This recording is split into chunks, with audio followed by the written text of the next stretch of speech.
61 verse 1. The Spirit of the Sovereign Lord is on me, because the Lord has anointed me to proclaim good news to the poor. He has sent me to bind up the brokenhearted. Thus, we can turn it up and make one sound of our praise louder than my other, because there is no name like Jesus. Amen. Hallelujah. Together we turn it up and make a loud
our place. This is our moment to lift your name. Oh, this is our time. This is our place. This is our moment to lift your name. This is our time. This is our place. This is our moment to lift your name.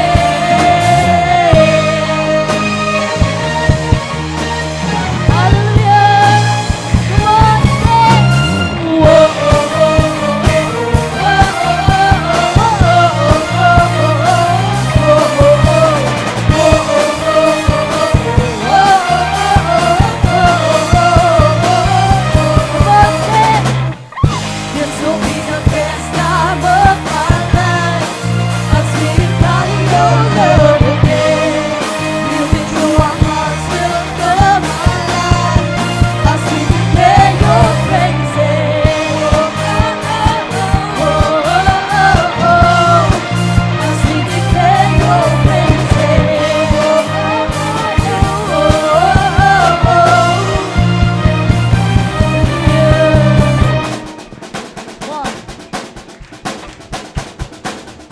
We will overcome in this place. One sing.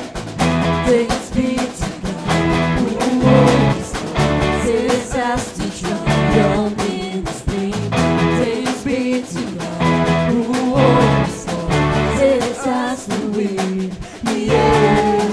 Thanks be to God who always says us to triumph in His name. Thanks be to God. Oh, thanks be to God. Oh, we are overcome.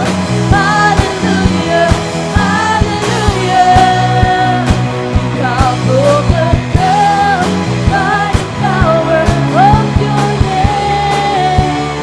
Jesus, you're the one. Hallelujah, hallelujah.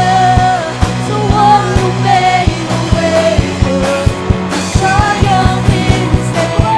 Oh,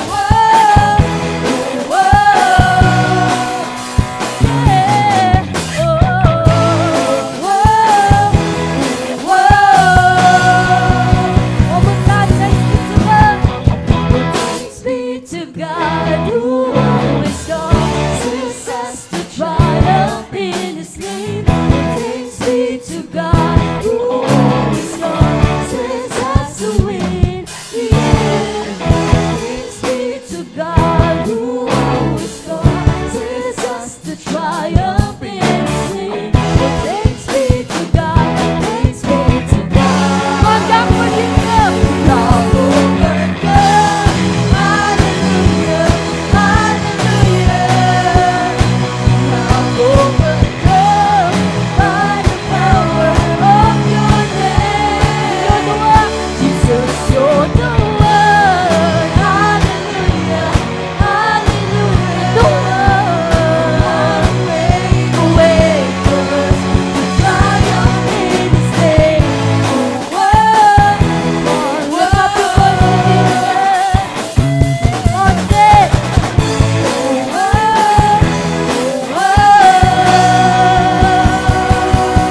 On, if you got the victory, let Jesus be your voice.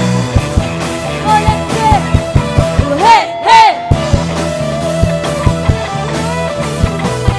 On, let's declare we got a victory. Oh, we got a victory. Everything will be. Come on, lift up your voice. Alright. We got a victory. Everything will be. 'Cause we are the winning side. We got a victory. Alright. Oh yeah. On, lift up your voice. We got a victory. Everything will be. Alright. 'Cause we are the winning side. We got a victory. Everything will be. Alright. Alright. We got a victory. Everything will be. Alright. 'Cause we are the winning side. Declare. Oh, we are the winning side. Ooh. Oh, we are. God overcome. Hallelujah. Hallelujah. We are overcome.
Minsan pa nga, palakpakan natin ang ating Panginoon. Hallelujah. Thank you, Lord, for this wonderful morning. Naginising muli kami, Panginoon. Maraming salamat, Panginoon. Dahil binuo mo muli kami. Para kaming broken vessels, Lord. Para kaming patay sa paningin mo, Panginoon. Pero you bring us to life again, Panginoon. This song may be your prayer. Sing this with all your heart. Oh, this pieces broken and scattered in mercy gathered, mended and whole, empty-handed but not forsaken. I've been set free. I've been set free. Come on, sing it, amazing grace, how sweet the sound that saved a wretch like me.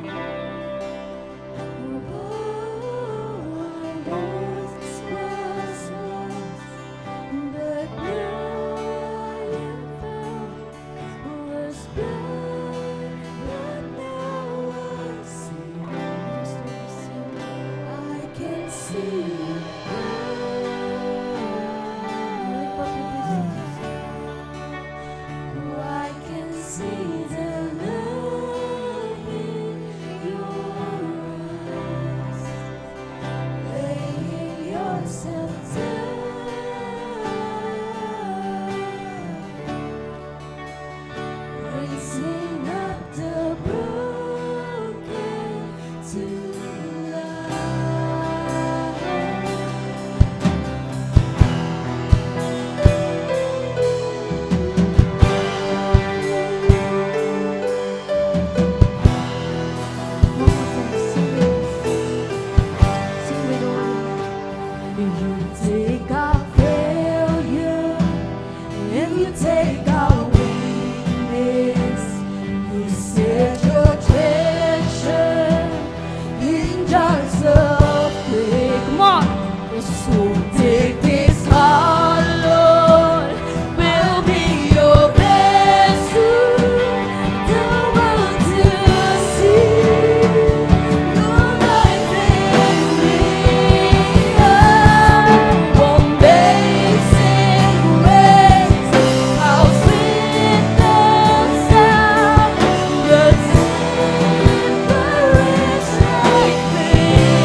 that you love him so much. Come on, say it. I love you, Lord, for your mercy never fails me. And all my days I've been held in your hands. From the moment that I wake up, I still lay my head. I'll then sing of the goodness of God. And all my life you have been faithful.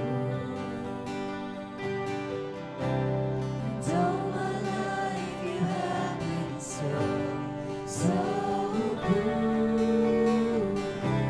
With every breath that I am in, Declare from your mind. oh, I will sing of the goodness of God. Oh, I love your voice. 'Cause you have led me through the fire, in the darkest night. You are close like no other. I know you as a father. I know you as a friend, and I have lived the goodness of God. 'Cause all my life you have been faithful. All my life you have been so, so good. With every breath that I am able, we all gonna sing of the goodness of God. 'Cause your goodness is running after, it's running after me. Your goodness is running after, it's running after me. With my life laid down, I surrender now. I give you everything. 'Cause your goodness is running after, it's running after me. For your goodness is running after, it's running after me. Your goodness is running after, it's running after me. With my life laid down, I'll surrender now. I give you everything. Your goodness is running after, it's running after me. Come on, 'cause all my life. Come on, sing this to me. So my life you have been faithful. You've been so good to all of us. So my life you have been so, so good. With every breath that I am able, oh, I will sing of the goodness of Let's God. the congregation sing. Lift up the voice to Jesus. So my life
'Cause all my life, naririnig ka ngayon ng ating Panginoon, kapatid.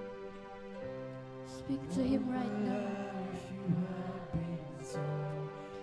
He's been good all the time. With every breath that I am made, we all can sing of the goodness of God. And all my life you have been faithful. And all my life you have been so good. With every breath that I am able, oh, I will sing of the goodness of God. One worship our King. So my life you have been faithful. Feel His presence in this place. So my life Jesus you is have in the been midst so, of us. so Jesus is always by our side. With every breath that I am able, oh, I will sing of the goodness of God. One more time. And all my life you have been faithful. And all my life you have been so good. With every breath that I am able, oh, we all gonna sing of the goodness of God.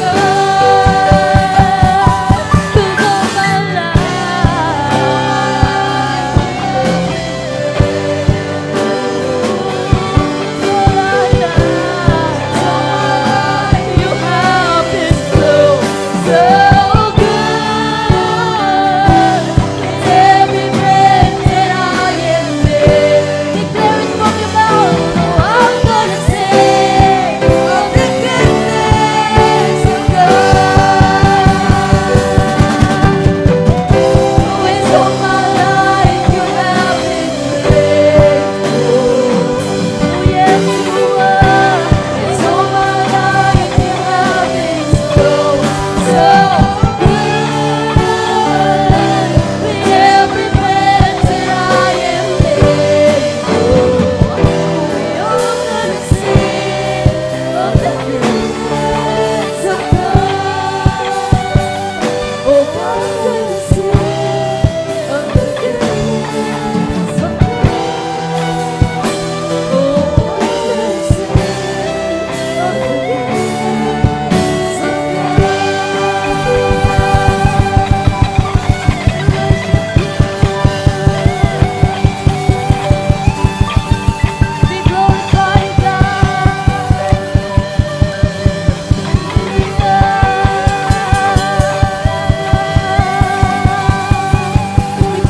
You've been so good to all of us, Panginoon. Thank you for your goodness. Thank you for your love. Thank you for your mercy. Thank you for your grace, Panginoon. Na kahit kami makasalanan ng Panginoon, ang iyong kamay sa krus na nakabala ay nakawide upang pumunta kami sa inyo, Lord. Nahanda mo kaming yakapin kahit gaano kami makasalanan, Panginoon. Di ka nagkulang sa bawat isa, Panginoon. Kami ang nagkulang, Panginoon. Ngunit binibigay mo kung ano ang kakulangan sa bawat isa. Panginoon, Panginoon, maraming salamat sa buhay na pinairam niyo sa bawat isa. Na nandito kami, nag-aalay ng papuri at pagsamba sa iyo. Lord, we declare na hanggang sa matay, Panginoon, hanggang sa makapiling ka namin, kami aawit sa iyong dakilang kabutihan, Panginoon. Sa service na ito, Panginoon, kayong manguna, tago niyo po ang bawat isa sa iyong likuran. Kayo lang ang aming makita, ang iyong kapangyarihan, O Lord. Sa iyong gagamitin na anak, anoint her, Panginoon. Tinataas po namin siya sa iyo. Para magkaroon kami, Lord, ng fresh revelation.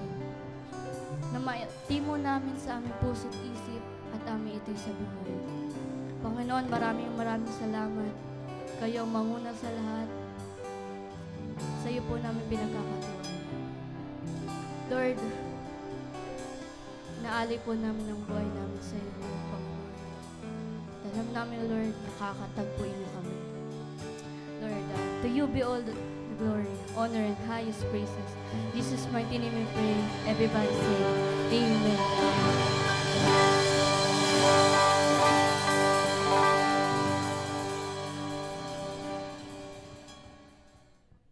Hello, blessed Sunday morning to everyone. Amen. Are you excited for today? Amen. Sabi mo nga sa katabi mo, you look great today.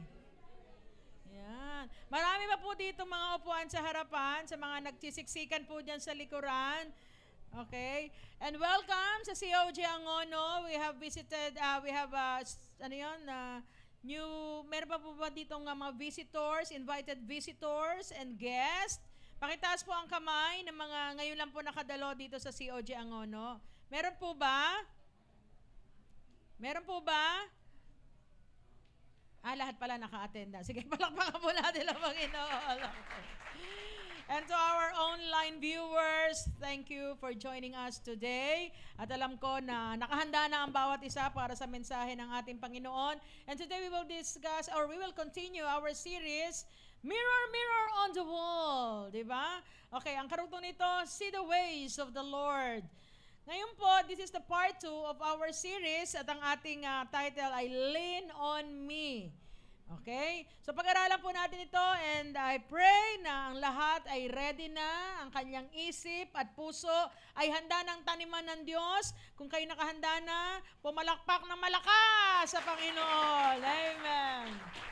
Now, why mirror, mirror on the wall? Minsan kasi pag tinitingnan natin ang ating mga sarili sa harapan ng salamin, sometimes sinasabi natin, talagang pinagpala ka, itsura pa lang, pinagpala na.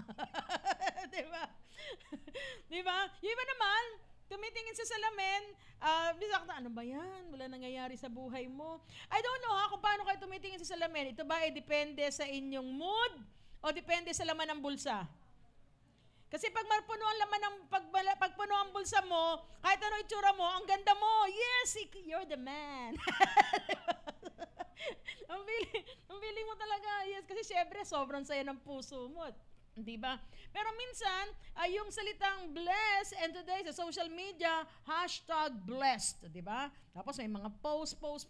Ngayon, pag-aralan natin mabuti. This is ito po yung mensahe na kung saan ipapaunawa sa atin ng Panginoon ang tunay na salita blessed. Okay? Sa iba, ang salitang blessed, it depends upon your status. Okay? Na halimbawa, sinasabi mo na ano ba yan? Hindi man ako blines kasi hanggang ngayon wala pa akong GF or BF. Oh, di ba? Okay, iba naman, ano ba yan? Ito na yung edad ko, wala pa rin akong asawa. Di ba? Minsan tingnan natin, hindi man ako blessed. Maniwala kayo. Tanungin nyo yung mga may asawa kung talagang blessing.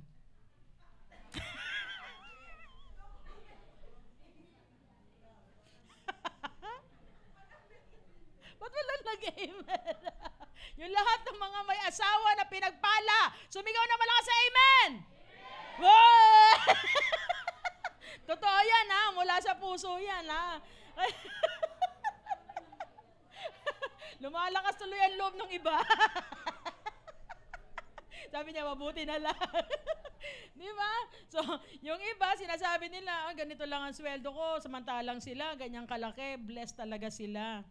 Okay, minsan na yun ang sinasabi natin, kasi nga tinitingnan natin sa estado, kalalagayan ng ating buhay, kung ang pagiging blessed natin. Pero ang totoo, kung pag-aaralan po natin, ano po, ayon sa salita ng Panginoon, ang pagiging blessed po, ay wala po yan sa estado o sa status ng isang tao, kundi iyan ay nasa iyong identity.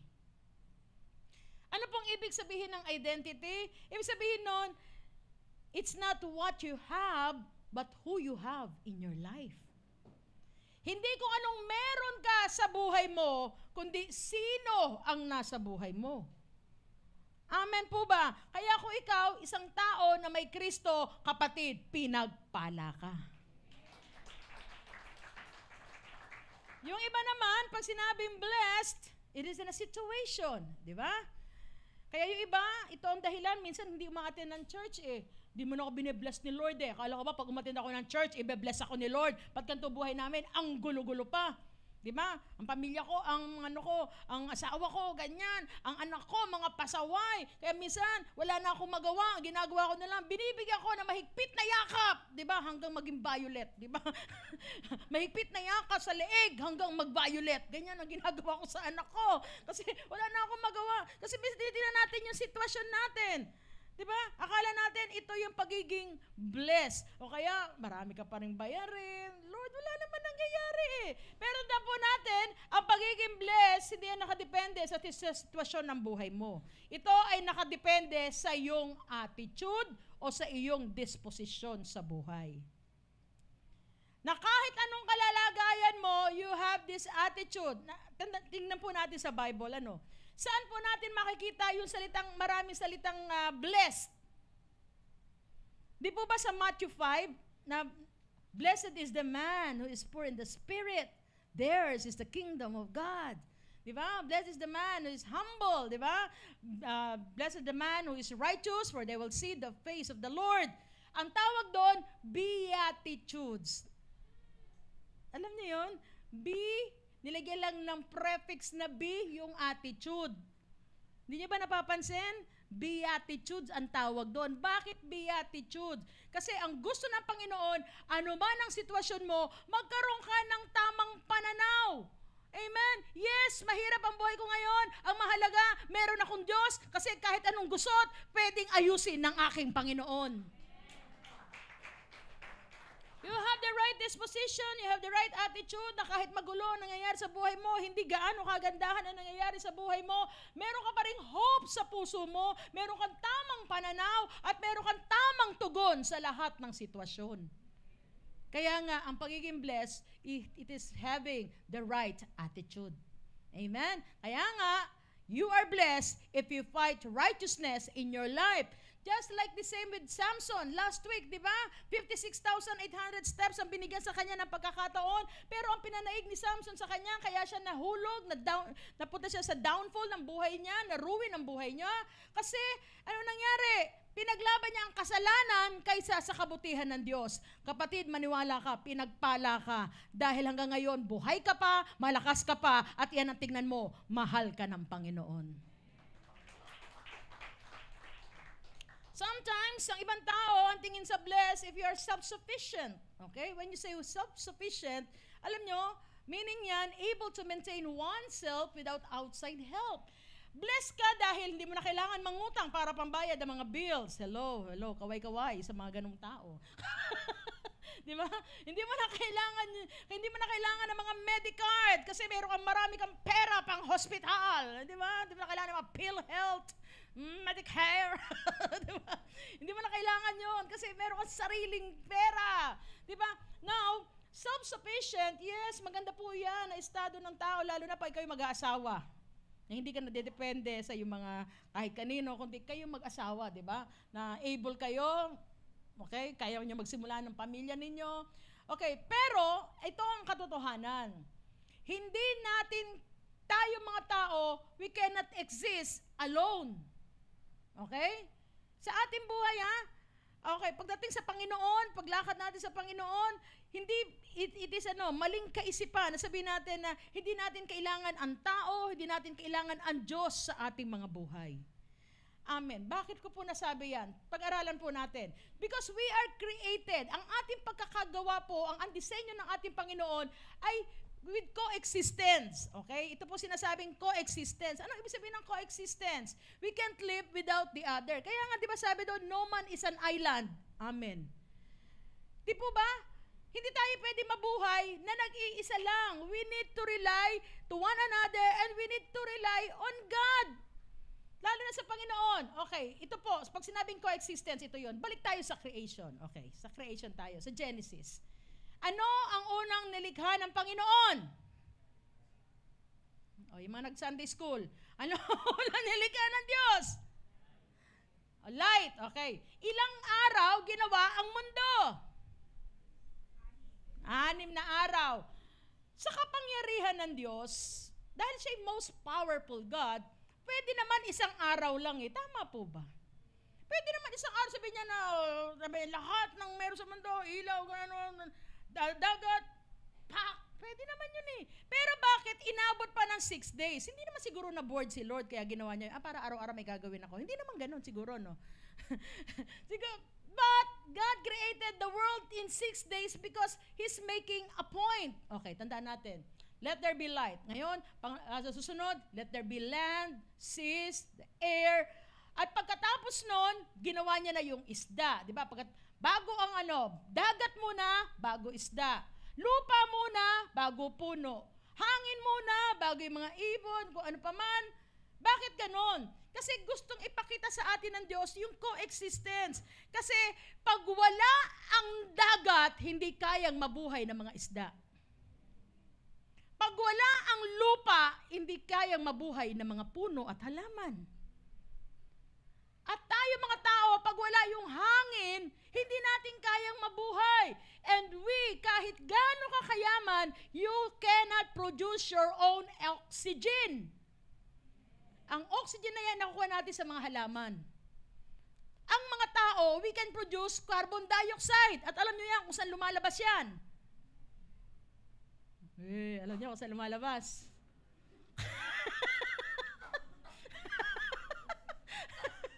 Di ba? So, yun yung coexistence na sinasabi ng Panginoon. Kaya nga, itong sabi ng Panginoon sa Genesis 2:18, di ba? Napansin niyo ba yung expression lagi ng Panginoon pag nakita niya, oh, let there be light. Wow, it was good. May dagat, it was good. Lahat, it was good. Pero nung makita niya, nag-iisa lamang si Adan, ito sabi niya sa Genesis 2:18, then the Lord God said, it is not good for the man to be, I will make a helper who is just right for him. So, ibig sabihin, tayo ay nabubuhay para sa isa't isa. Kaya sabi mo sa katabi mo, kailangan kita. Yan. Kailangan mo talaga yung katabi mo. Kasi mamaya ililibre ka niya. Yeah!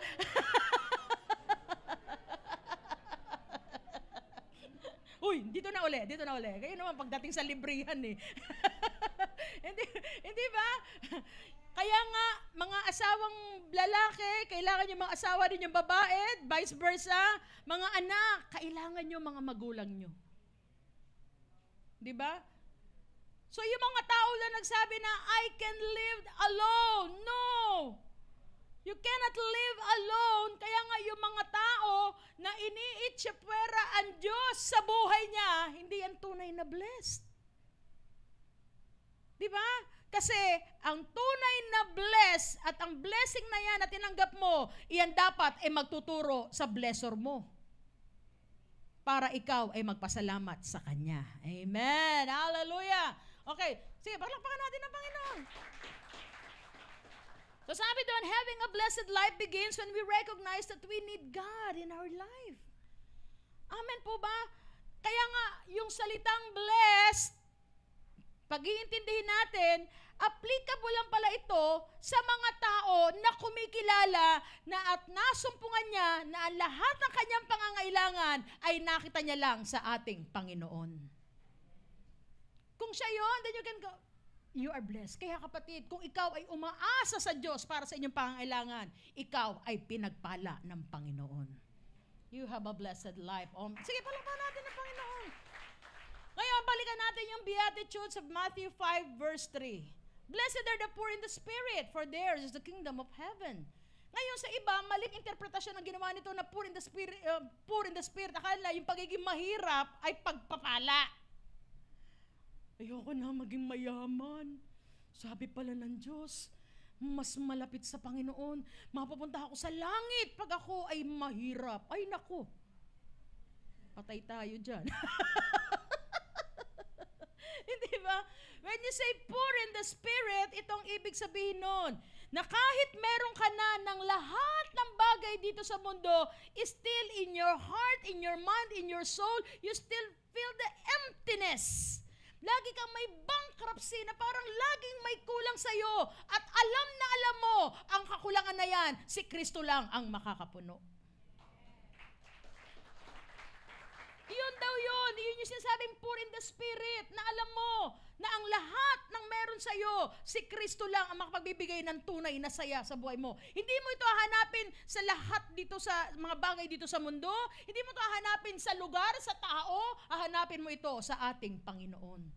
So that's the poor in the spirit na sinasabi, ano po, para maliwanag sa atin. Ngayon, gusto ko pong ipakilala sa inyo another Bible character, pero alam ko naman na kilala nyo na siya. Diba? Si Moses.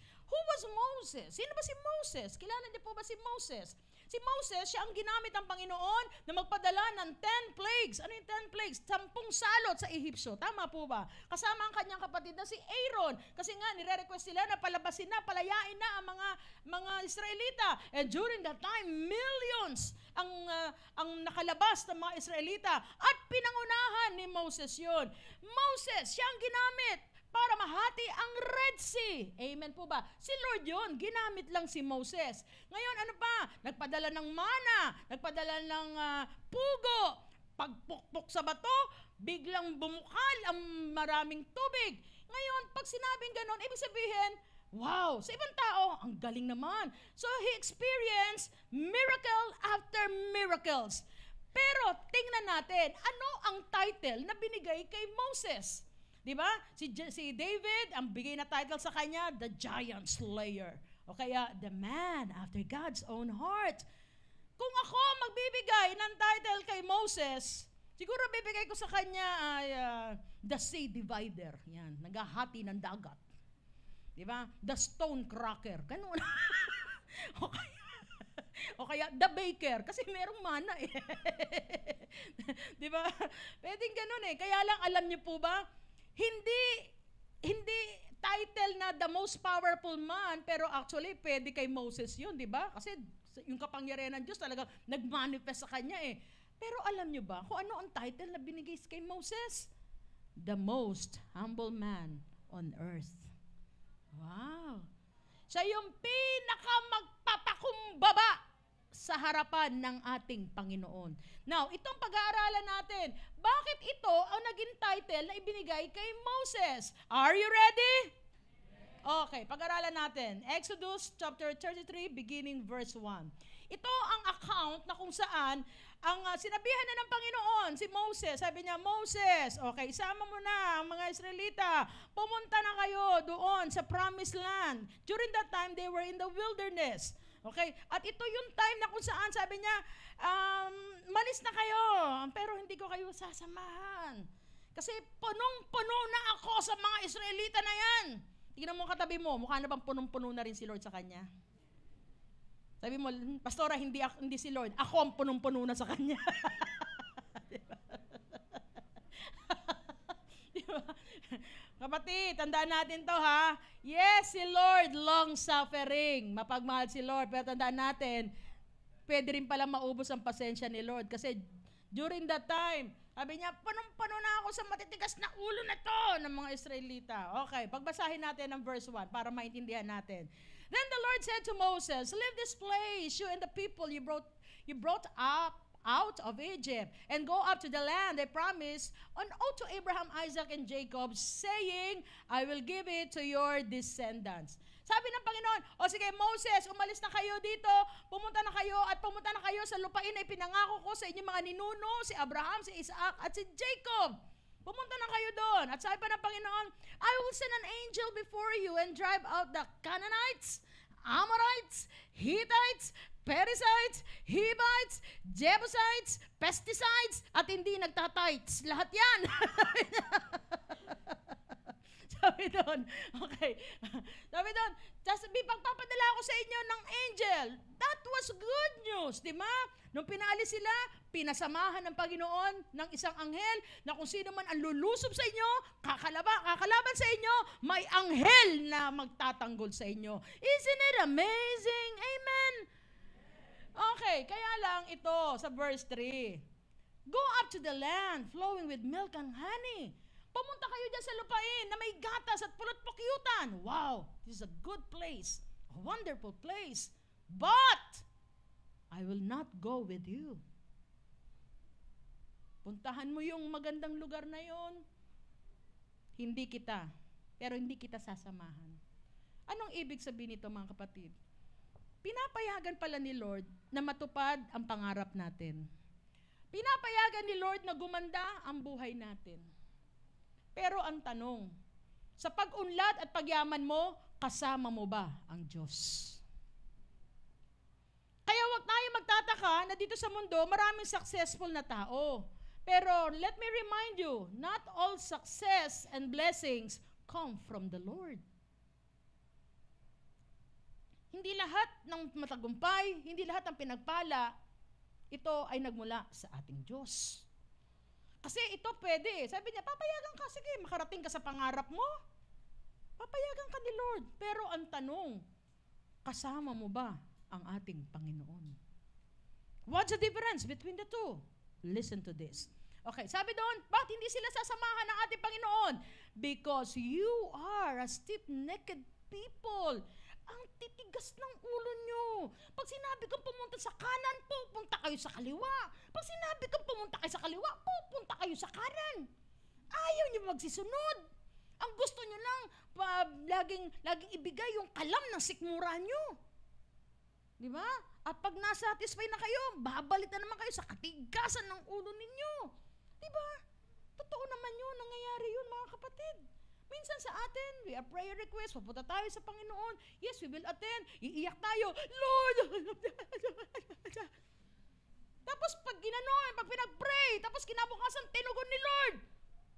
Sa linggo, wala na yan. Tinan mo, hindi a-attend. Tapos pag mayroong kailangan naman, lalapit. Pastora!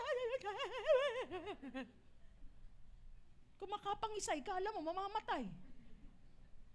Pero pag pinagpala, babay Lord, hindi naman na-attend. Sabi mo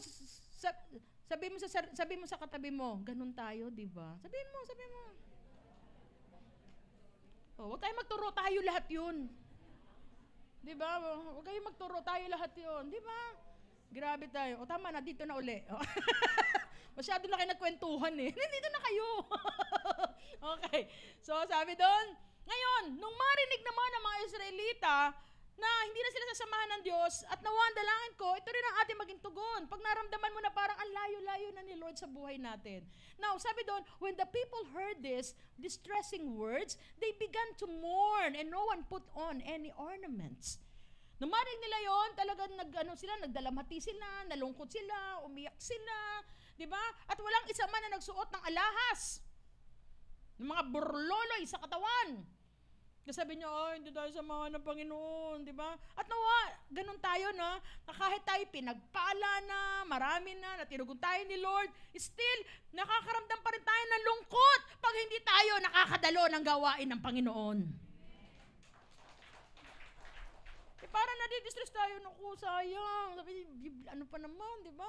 Yung Sunday pa naman, gusto pa naman praise and worship.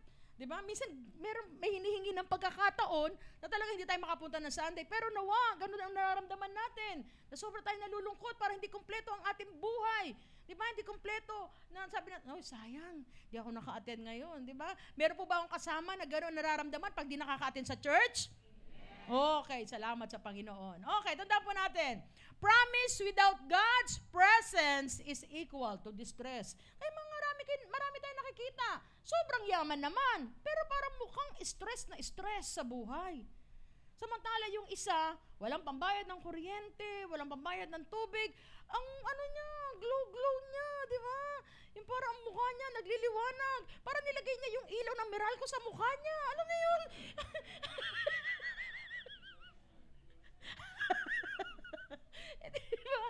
Di ba?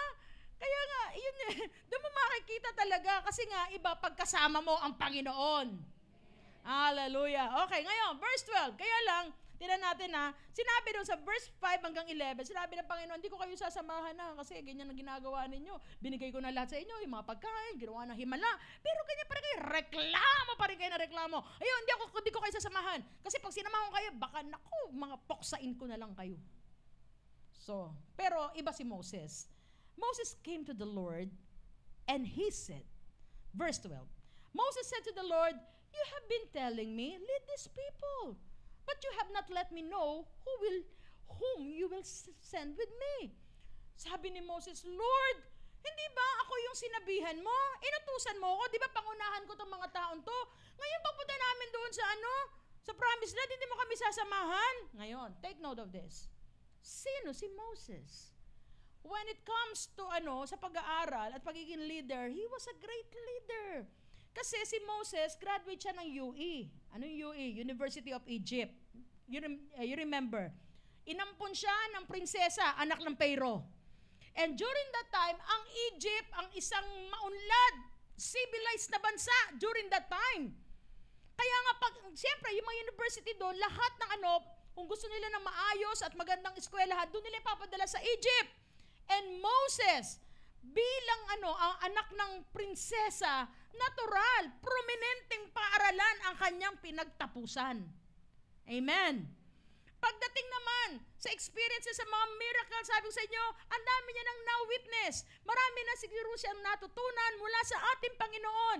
And yet, he asked for a companion. So sabi niya na, Lord, kailangan may kasama ako. Samahan mo naman ako. Diba? Ibig sabihin nun, Moses has a total dependency.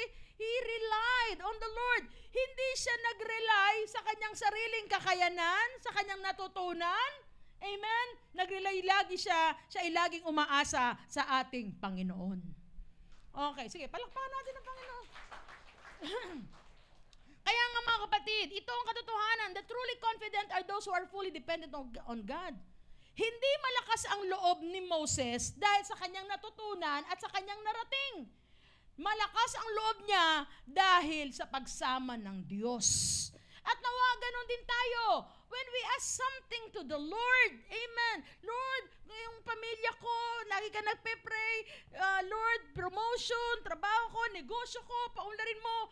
Hindi ka titigil hanggat nga kahit meron ka nararanasan na failure sa ngayon, hindi ka titigil. Bakit? Ang kumpiyansa mo, hiwala sa kakayanan mo. Ang kumpiyansa mo sa Diyos na tumawag at nilalapitan mo. Na alam mo, may pangako sa'yo at kaya niya yung tuparin kasi makapangyarihan Diyos siya. Amen. Kaya nga, pag ikaw'y bumabangon sa umaga, hindi ka bumabangon dahil sa Nescafe. Tama. Bakit ka bumabangon? At hindi naman magagalit ang Nescafe pag di ka babangon eh. Bumabangon ka at malakas ang loob mo na kahit ngayon, unti-unti, araw-araw, everyday, lumalakad ka, di ba? Nagpapatuloy ka dahil alam mo, sinasamahan ka ng ating Panginoon.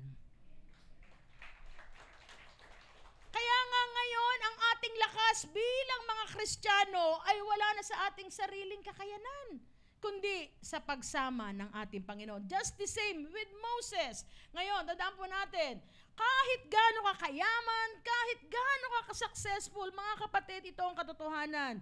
Hindi mauubos at one day, you will need the Lord.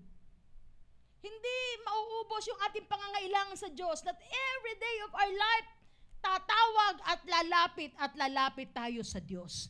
May mangyayari o may sitwasyon sa ating buhay na hindi natin kakayanin at ang Diyos lamang ang makakatulong sa atin.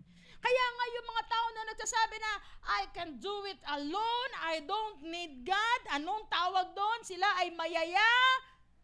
Ang bang.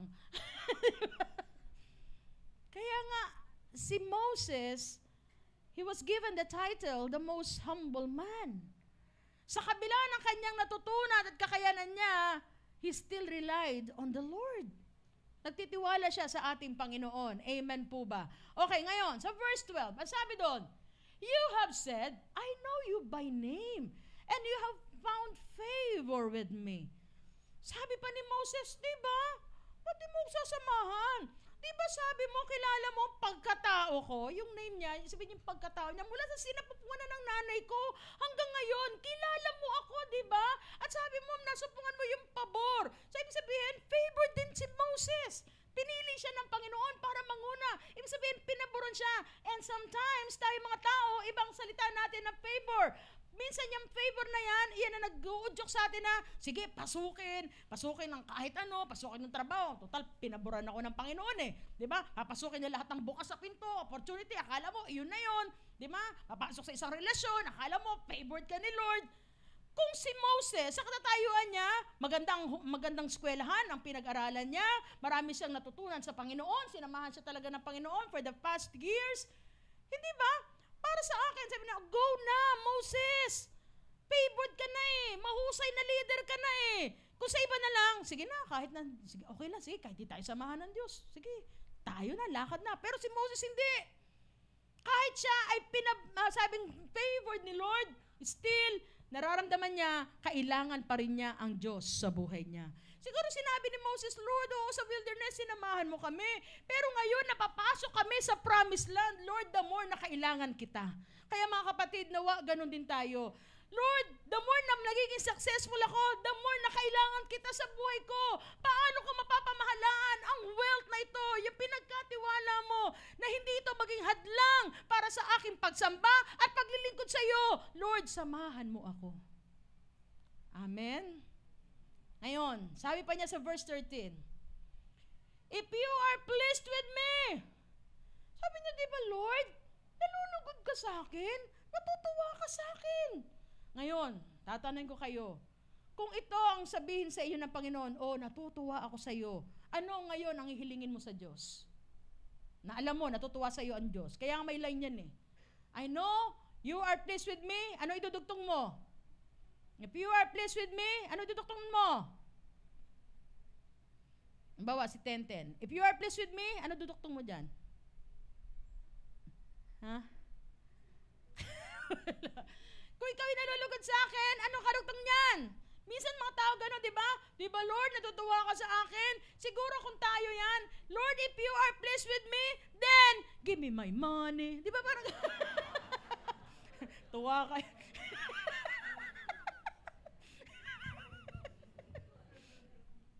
Yay! Di ba?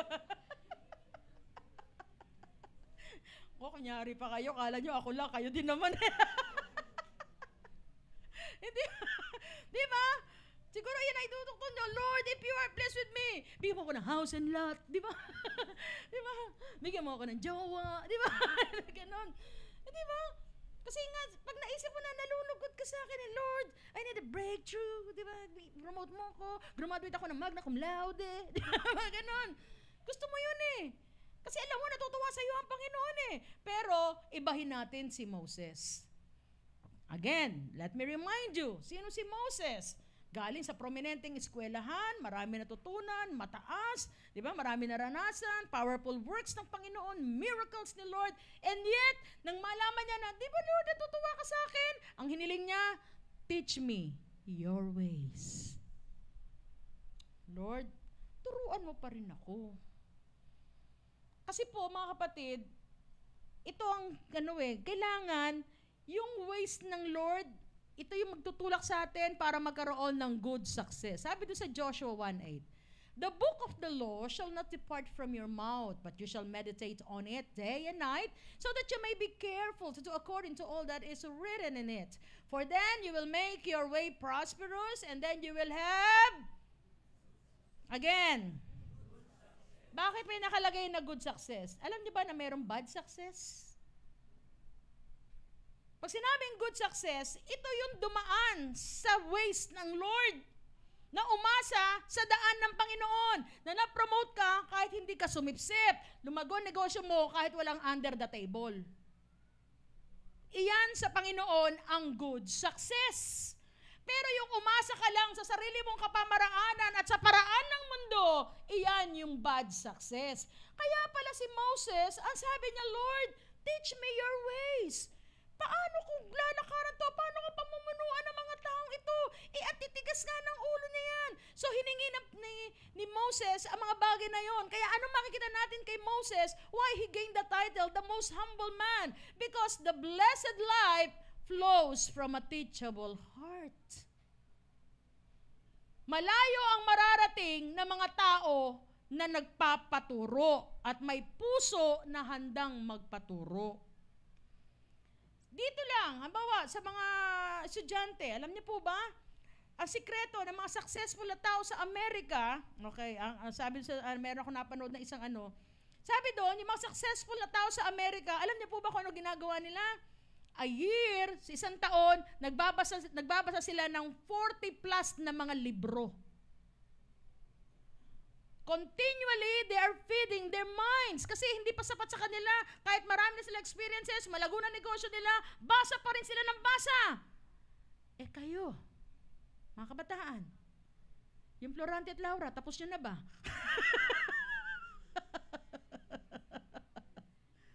Ngayon, wala nang time magbasa. That even yung mga nanay, di ba, kailangan basa pa rin tayo. Halimbawa, sa pagluluto, ano ba ang kailangan lutuin, di ba? Mag-search tayo. That even us, preachers, kung hindi kami mag-aaral, ano i-feed namin sa inyo?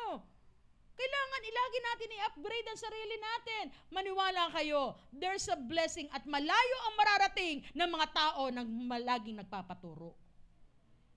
That's why, pag mayroong nagpapamentor sa akin, lagi sinasabi na, Pastora, gusto ko pa pong gamitin ng ganito. Ang lagi kong advice sa kanila, be submissive, be passionate, and be teachable. Ang mga tao na nagpapaturo, iyan yung mga malayo ang nararating at malakas ang ginagamit ng Diyos. Just like Moses. Kaya nga siya ginamit ng malakasan, pinawitness sa kanya maraming miracles. Kasi si Moses, bukod sa pagiging humble, lagi pa siya nagpapaturo. Gusto ko lagi sabi ko, Lord, ano pa bago mong tuturo? Kaya nga minsan, sa totoo lang mga kapatid, yung mga tao na, hindi na ako umaatin ng ganyan, para sinasabi niya na matagal na naman akong Kristiyano, madami na akong alam, marami na akong nabasa. Ayoko na, hindi na ako atin sa ganyan. Nako, sayang ang mga blessing. Kasi every fellowship, every gathering, merong new revelation na binibigay ang ating Panginoon. Naniniwala po ba kayo dyan? Just like every Sunday, kahit sabihin mo na matagal na ito, ang story ni Moses, paulit-ulit nyo siguro naririnig ang story ni Moses, pero every Sunday may mga bagong revelasyon. Kaya nga sa ating mga Kristiyano, ang blessed life natin sa buong isang linggo ay nagsisimula every Sunday. Bakit? Dahil dito tayo tinuturuan ng Panginoon. And mind you, the Bible is the never-ending source of wisdom. Why? Because the Word of God come from the infinite God. Sige, palakpakan natin ang Panginoon. Kaya huwag tayo magsasawa na makinig ng salita ng Diyos. Kasi tingnan niyo ang istorya kay Moses, Old Testament, pero bakit applicable para sa atin ngayon? Maniwala kayo, ang pagiging humble ng isang tao, dun ka itataas ng ating Panginoon. Teachable. At isang sign ng humble ng isang tao, siya ay nagpapaturo. Wala siyang sakit na acne. Alam niyo ba yung acne na sakit? AKNY. Alam niyo yun? Alam ko na yan. Sakit yun. Diba? Ayoko na yan. Narinig ko na yan. Ang dami ko ng preaching na narinig. Diba? Pag lagi yan ang isip natin, akala natin sarili natin, then you will not grow. Kaya nga ako para sa akin, nalulungkot ako. Kaya please, if you have time, take time to have fellowship. Makipag-fellowship tayo. Kasi pag ikaw nakipag-fellowship, isa lang ibig sabihin nun, gusto mo pang matuto. Amen! Hallelujah! sabi doon? Bakit hiningi niya yon? So I may know you and continue to find favor with you. Sabi ni Moses, Lord, gusto kong turuan mo ako kasi gusto ko yung favor na yon, hindi ngayon lang. Gusto ko magpatuloy yan sa buhay ko. At nawa ganon din tayo mga kapatid ha. Hindi lang every Sunday na feeling mo favored ka ni Lord. Kundi from Sunday to Saturday, lahat tayo favored ni Lord. Amen. Hallelujah. Sinabi niya, Lord, kailangan ko, Panginoon, samahan mo ko. Remember that this nation is your people. Panginoon, hindi ko alam kasi kung paano ko pasusunurin yung mga taong yan eh. Lord, pinaremind ni Moses, di ba Lord, tao mo yan? Totoo naman eh. Kaya kung ikaw na mo problema sa anak mo, di ba Lord, regalo mo sa akin tong anak kong ito? Lord, turuan mo ko. Paano ko ba magagabayan ito para mapaayos ang buhay? Di ba Lord, itong trabaho kong ito, bigay mo ito Lord. Lord, bigyan mo naman ako ng ways para maka-attend naman ako every Sunday. Lord, di ba ang negosyong ito, bigay mo sa akin to Lord. Panginoon, tulungan mo naman ako. Paano ko pa unlarin ito? Kasi mga kapatid, ang pagdepende natin o pagre-rely natin sa Panginoon, ito ay nagpapakita at kinikilala natin na ang lahat ng meron sa atin ay sa Diyos. Amen po ba? Naintindihan niyo po ba? Na ibig sabihin, Lord, ito, aking kakayanan, Lord, sa'yo galing to eh. Paano ko ba, Lord, mapapaunlad ito? Di ba? Lord, itong faith na to, regalo mo sa akin to eh. Paano ba ako lalalim? Paano ba ako tatatag sa faith ko? Ngayon, pag hindi tayo dumidepende sa Diyos, isa lang ibig sabihin nun. Kinikilala mo na ang lahat ng meron ka ay dahil lang sa sarili mong kakayanan, sa sarili mong lakas. Kaya sa pag sinabi ni Lord, ayaw mo na pala samahan kita eh. Yung negosyo mo, sige, inaangkin mo, hindi ka pakikialaman ni Lord. Sa'yo pala yan eh. Di ikaw bahala dyan.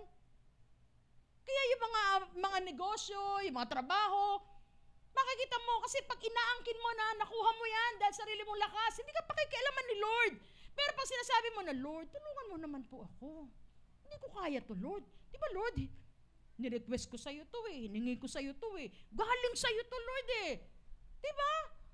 So, pag ikaw pala ay dumidepende sa Diyos, sinasabi mo sa Panginoon, hindi ko kaya to, Lord, dahil ito ay galing sa'yo. Kaya nga, that even here in the church, ito sinasabi namin sa Panginoon, Lord, hindi sa amin tong church na to. Sa'yo to.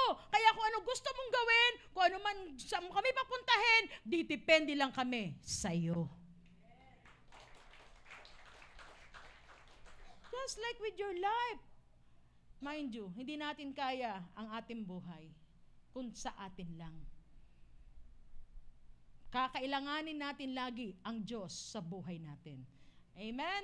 Kaya nga, sabi sa verse 14, the Lord replied, my presence will go with you, and I will give you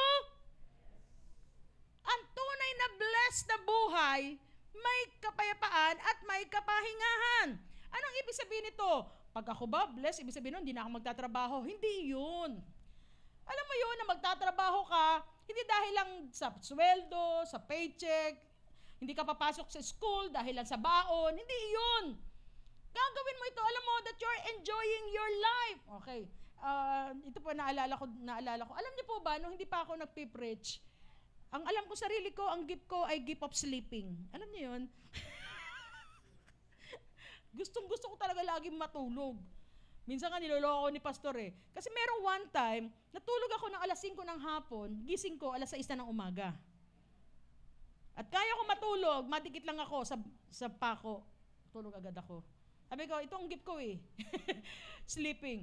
Pero nung ako'y nag-aaral na ng salita ng Diyos, nagpipreach na, mind you, every Saturday, every time that I stand here, ang minsan tulog ko, 1:00, 2:00. I don't know kung kay Brother Benedict at kay Doktora yan, ganun din ang experience ninyo.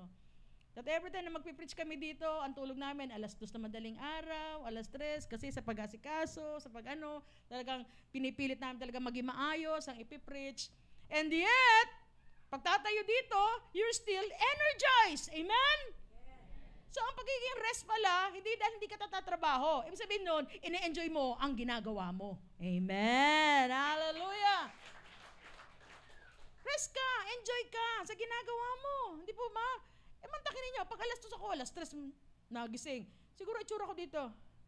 Mga kapatid, naantok pa ako eh. Hindi ba? Pero I know, dahil sinasamahan kami ng Diyos, that's why ang aming energy ay nandito dahil si Lord ang lagi nagre-restore ng aming strength. Amen po ba? So yung sinasabi niya, huwag kang may stress, Moses. Papayaan mo na lang ako. Kaya minsan, alam mo, yung stress natin sa buhay, tayo minsan ng kasalanan eh. Bakit? Inaangkin natin lahat sa buhay natin. Akin to eh, pinaghirapan ko to eh. Kaya sobrang stress ka eh. I-allow mo si Lord na gumawa. Lord, di ba sa'yo to? Sige Lord, bahala ka. O sa mga anak mo, gabayan mo, pagsabihan mo. Ngayon, pag hindi nakinig, Lord, sa'yo yan ha. Bahala ka na. O, di ba? At alam nyo mga kabataan, pag pinabayaan kayo ng nanay at ni Lord, bahala kayo. Talaga, bahala kayo. Di ba? Okay, ngayon, the blessed life is a rested life. Di ba? Yung nandun yung kapayapaan mo, yung isip mo, yes, medyo magulo nangyayari, pero deep inside in your heart, payapa ka eh. Dahil alam mo, tutugon sa iyo ang Panginoon. Lalo na kung ang faith mo, God is never too late, never too early, He's always on time. Amen. Hallelujah. Di po ba? Sige, malakas sa palakpak sa Panginoon. Verse 15, then Moses said to him, if your presence does not go with us, do not send us from here. Lord, kung hindi mo rin kami sasamahan, wag na, wala na, dito na lang, wala nang tayuan, dito na lang ako. Mas gugustuhin ni Moses na nasa wilderness siya basta nandun ang presence ni Lord. Kaysa naman nasa promised land pero wala naman ang presence ni Lord. Anong ibig sabihin to sa ating mga buhay, mga kapatid? Hindi ka naman ganun kayaman at hindi lahat ng bagay ay meron ka. Ang mahalaga naman, kasama mo ang Panginoon. Masaya ka. Kahit nangungupahan ka lang at hindi mo sarili ang bahay mo, diba? Pero ang mahalaga, magkakasama kayo. Kaysa naman ang laki-laki ng bahay mo, maya't maya nag-aaway naman kayo. Anong silbi ng laki ng bahay na yun? Maganda nga, mag-aara nga yung sasakyan. Pero pag nasasakyan naman kayo, kaya yung asawa mo gusto nang ibangga yung sasakyan dahil ay mo tumigil ha. Samantalang kahit wala kayong sasakyan, naglalakad kayo at sweet kayo.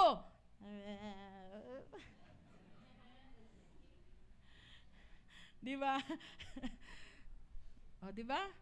Yun ang sinasabi ko. Kaya minsan, yung salitang blessed, hindi yan nakukuha sa estado, sa dami ng property, sa dami ng meron, sa sarap ng kinakain niya. Hindi yan nakukuha yan dyan. Kasi a blessed life is rested life. You are enjoying what you have. Maliit o malaking blessing, masaya ka dahil alam mo, kay Lord galing yan.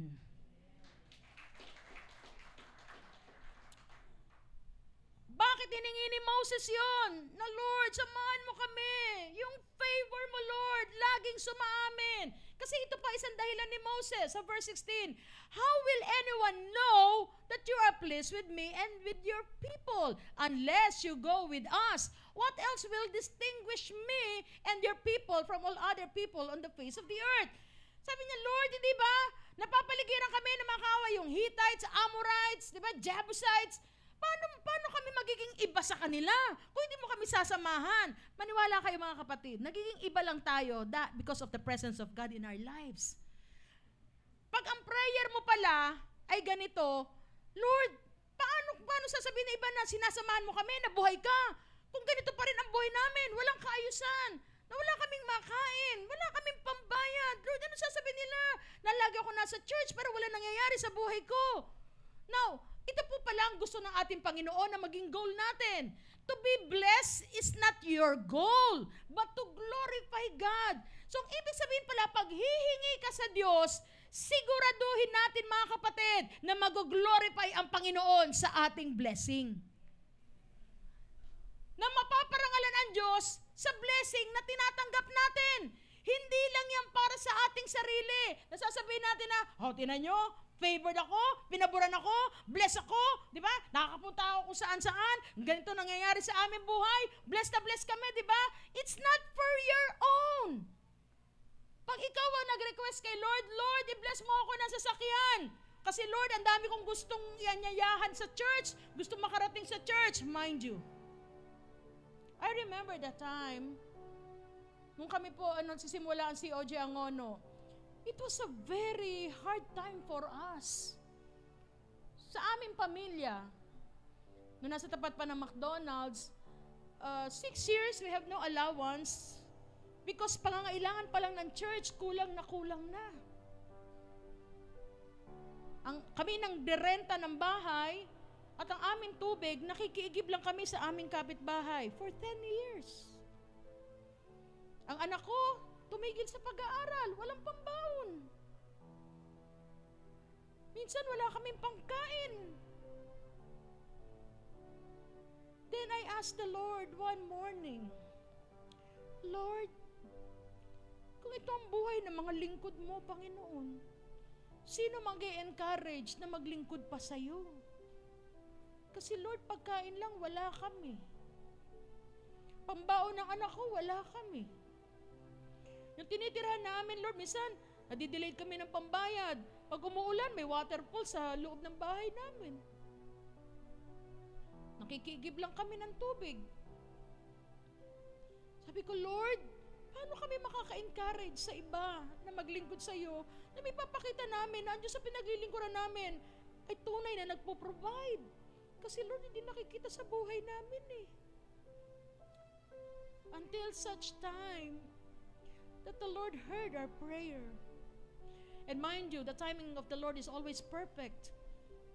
Nung binigay sa amin nila, bago mag-pandemic, it was March 2020 na mag-pandemic, tama? Pero November, birthday ng anak namin. Kasi alam niyo ba bakit birthday ni Sam? Kasi si Sam, wala nung pinanganak yan. He never experienced na magkaroon talaga ng celebration sa birthday niya. Wala bata yan. 1 year old, walang celebration ng anak ko. Nagbe-birthday yan, wala kaming panghanda. Minsan sabi niya, Ma, wala ba akong wala ba akong handa? Eh nagkataon naman, anniversary ng church. Nak, ayan oh, ang dami mong handa, daming bisita oh. November 21, 1919, nakalipat kami doon sa bagong bahay.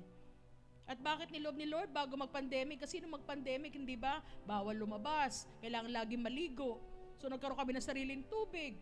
At noon, sarado ang church, kailangan sa loob. So merong lugar para merong mabidyohan, yung preaching, tama? Kasi kung sa dating bahay namin, napakadilim, para ako nasa kuweba. Siguro pag nag-preach ako, boses nyo lang marinig ko, nandito. Pero iyon, binigyan kami ng lugar, maluwag, may sariling tubig. Kapatid, totoo yun. If your prayer is to glorify God, God will give it in His perfect time. Na makikita ng mga tao sa paligid mo, oh, wala ka namang bakit nagkaroon ka ng ganyan? Akala nung iba, mga kapitbahay namin, nanalo kami sa loto. Mayroong isa lumapit sa akin. Sabi niya, alam mo, may nabalitaan kami, mag-asawa, lagi lumalabas. Tapos pag sa kalalabas nila, nagkaroon sila ng bahay, nagkaroon ng sasakyan, ganun nangyari sa amin. Pero nahuli, drug lord! Ha? Pakiramdam ba nila sa amin, drug lord? Naniwala kayo. Huwag tayong lalapit sa Panginoon para lang sa blessing. It should not be our goal. Kundi, ang gusto ni Lord, mag-glorify siya. Kasi pag iyan ang nasa puso mo, katulad ni Moses, Lord, gusto kong ipakita sa mga tao sa paligid namin na iba kami. May Diyos kami. Makapangyarihan ang Diyos namin. Kahit baksak ang ekonomiya ng Pilipinas, pagpapalain mo kami dahil ikaw ang Diyos namin. Well, I'm not on my ways, but your ways, O God. Doon kami magiging iba sa lahat, sa karamihan, Panginoon. Na mapapakita na tumataas yung gasolina, pero Lord, ngayon mo kami bibigyan ng brand new car. Iba kami dahil may Diyos kami. Tandaan natin to. Nung masumpungan ng Panginoon si Moses, na ganoon ang kanyang puso't hangarin to glorify God. At ano sabi ng Panginoon sa verse 17? And the Lord said to Moses, I will do the very thing that you have asked. Kung yan din ang puso mo, kapatid, sinasabi sa iyo ng Diyos ngayon, yung matagal mo nang pinagpe-pray, yung matagal mo nang hinihiling, ibibigay ko na sa iyo.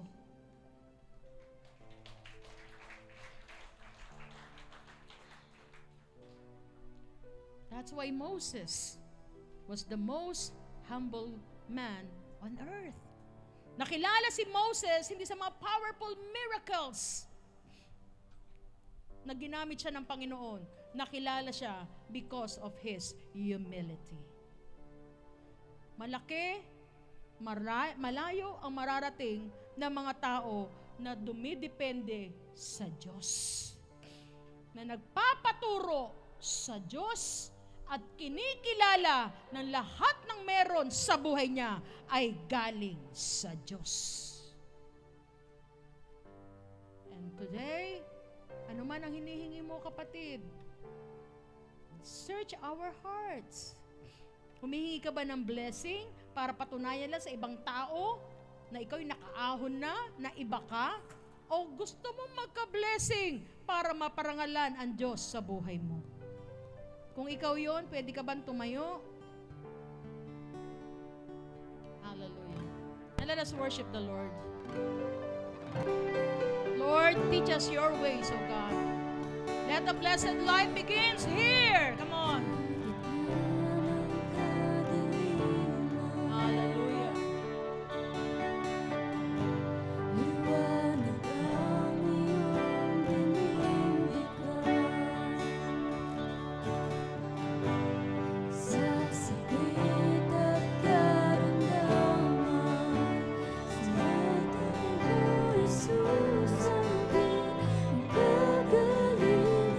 Whatever you ask to the Lord, come on, church.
congregation sings. Come on. Ang lahat na mahanda magpaturo sa Diyos. Sige, hallelujah. Lahat ay nasa iyo, sapat sa buhay ko. Salita mo ay nararanasan ko. Salita mo ang hawakan ko. Lord, teach us your ways, O God. Salita mo napatatago. Lahat ay nasa iyo, sapat sa buhay ko. Salita mo ay nararanasan ko.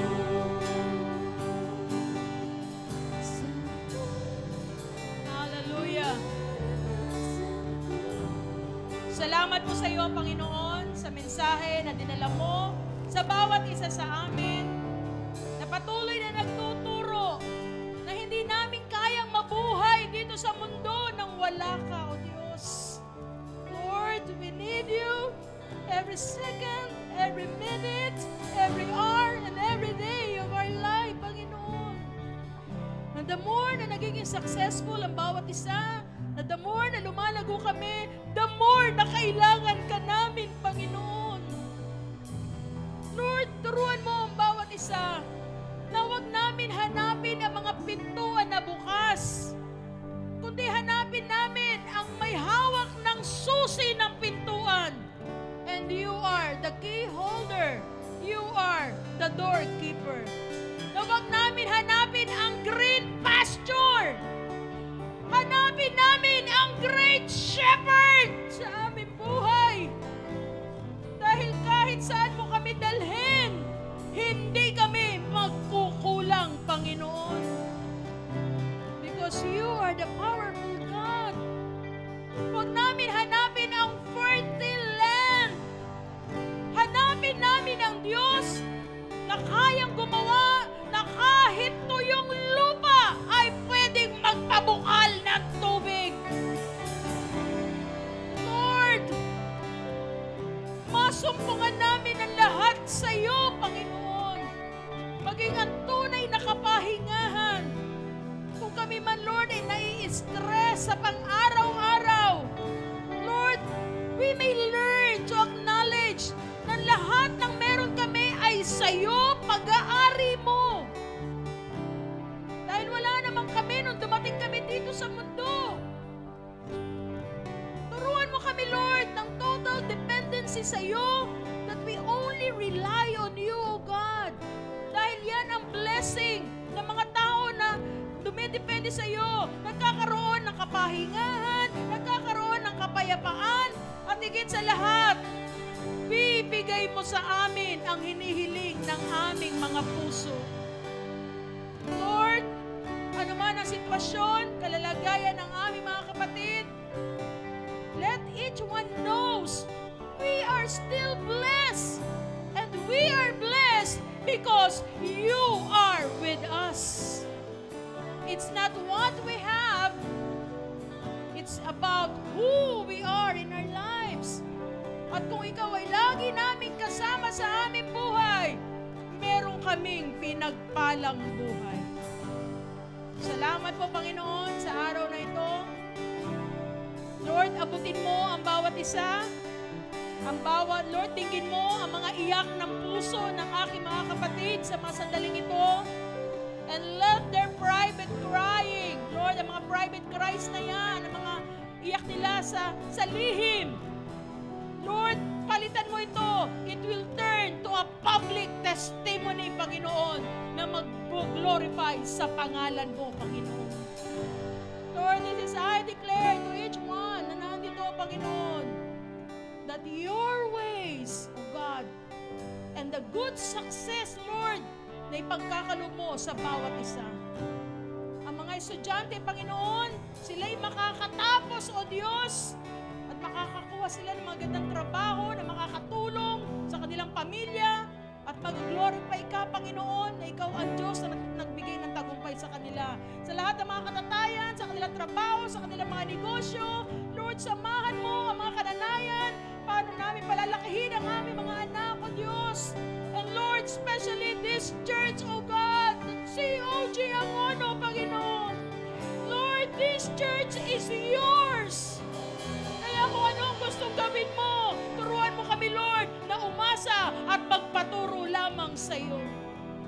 Salamat po, Panginoon, and may your favor continue to rest in our lives. May your grace, hallelujah, always wins in our life. And your presence, O God, ay patuloy na sumama sa amin. Because we cannot do it without you, O God, in our lives. We thank you, Lord, for this wonderful moment. And this is our prayer in Jesus' name. Amen.